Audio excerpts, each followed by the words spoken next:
রাজধানী ঢাকা সহ দেশের মোট 11টি জেলার উপর দিয়ে বয়ে যাচ্ছে মৃদু তাপপ্রবাহ, যা আপাতত কমার সম্ভাবনা নেই। এতে করে দেশ জুড়ে গরম আরও বাড়তে পারে। তবে এমন অবস্থার মধ্যেই চলতি সপ্তাহে দেশের কিছু এলাকায় বৃষ্টি ও বজ্রসহ বৃষ্টি হতে পারে, জানাচ্ছে আবহাওয়া অফিস। পশ্চিমা লঘুচাপের বর্ধিতাংশ পশ্চিমবঙ্গ থেকে উত্তর বঙ্গোপসাগর পর্যন্ত বিস্তৃত রয়েছে। এর প্রভাবে ঢাকা, টাঙ্গাইল, নরসিংদী, ময়মনসিংহ, চাঁদপুর, লক্ষ্মীপুর, ব্রাহ্মণবাড়িয়া ও পটুয়াখালী জেলা সহ রাজশাহী, রংপুর ও খুলনা বিভাগের উপর দিয়ে বয়ে যাওয়া মৃদু তাপপ্রবাহ আরও কয়েকদিন থাকবে।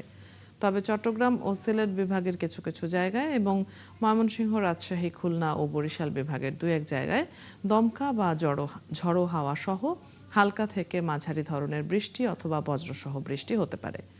একই সাথে চট্টগ্রাম বিভাগের কোথাও কোথাও ভারী বর্ষণের সম্ভাবনা রয়েছে।